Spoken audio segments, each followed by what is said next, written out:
जब भी प्यार शब्द का जिक्र आता है तो सबसे पहले हमारे जहन में एक ही नाम आता है, वो है माँ का प्यार।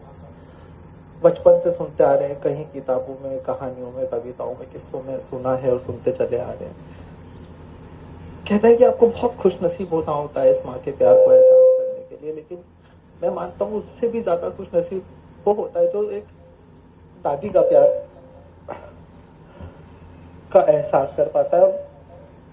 जैसे कि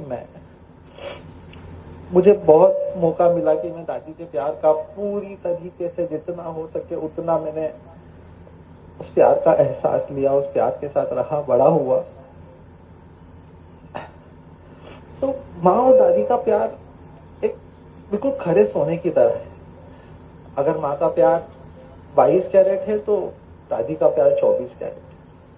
माँ का प्यार 22 कैरेट शायद इसलिए कि माँ का प्यार ना कहीं कुछ बंधनों में सीमित रहता है, बंधा हुआ होता है, चाहे वो सांसारिक बंधन हो, चाहे वो व्यवहारिक बंधन हो। वो हमें कुछ बनाना चाहती है तो वो हमेशा हमें सच झूठ, अच्छा बुरा में तोलती रहती है। लेकिन मेरी दादी ये सब नहीं समझती थी।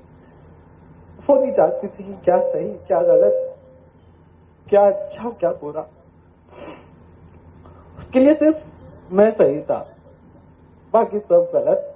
मेरी हर जिद अच्छी थी, मेरी हर बुरी आदत अच्छी थी।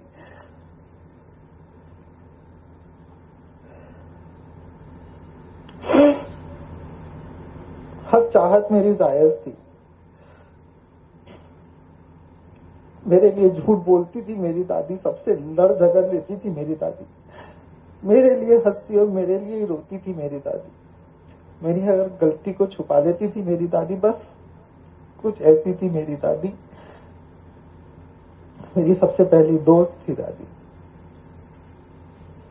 पर आज जब वो नीहे तक बहुत कड़वा सच सामने आया मेरे, जो मेरे को समझ में आया कि हम जिंदगी की भागदौड़ में अपनी बड़ी बड़ी महत्वाकांक्षाओं के पीछे दौड़ते दौड़ते हम ये भूल जाते हैं कि उसकी तो सिर्फ एक महत्वाकांक्षा रह गई थी, जो कि हम थे। धीरे धीरे हमारी दुनिया तो बड़ी होती गई, हम कुछ करने लगे, नए लोगों से मिलने लगे, जुड़ने लगे, नई नई महत्वाकांक्षाओं के साथ जुड़ने लगे। लेकिन उसकी जिंदगी, उसकी दुनिया का दायरा तो धीरे धीरे और सीमित होता गया, जो सिर्फ और सिर्फ मैं, उसका परिवार तक आकर सीमित रह गया। तो सच तो यह है कि उसका प्यार तो 24 कैरेट था। पर दुख इस बात का है कि शायद कहीं हमारा ही प्यार है जो खोटा रह जाता है। तो आज अगर आपके सर पे भी वो झुर्रियों भरे हाथ सलामत हैं तो रुकिए, कुछ वक्त निकालिए उन हाथों को सहलाने के लिए, उस सर पे फेरने के लिए कुछ वक्त गुजारिए, कुछ बात कीजिए उन बूढ़े होठों को मुस्कुराने के लिए।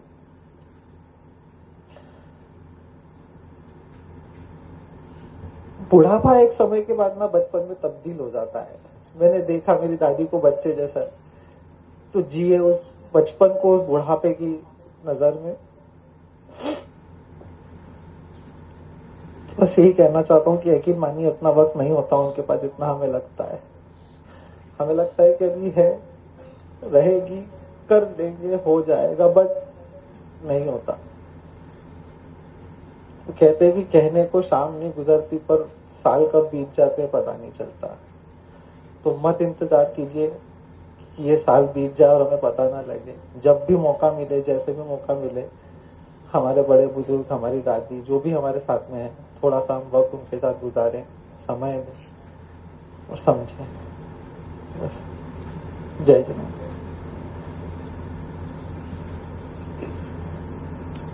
ये जो गोलू के भाव हैं, ये उसने महसूस किया है कि कहीं न कहीं हम अपनी भौतिक तरक्की के पीछे इस कदर दीवाने हो गए हैं कि हमारे परिवार के बुजुर्गों के साथ कुछ पल बिताना भी हमें गवारा नहीं है। और यही बात है कि बाद में सिर्फ हमारे हाथ अफसोस के लिए मलते रह जाने के अलावा और कुछ नहीं होगा, तब जब हमारे साथ हमारे बुजुर्ग नहीं होंगे। तो जिनके साथ गोलू ने जो बात कही, वो चूंकि उसके भाव इतने ज्यादा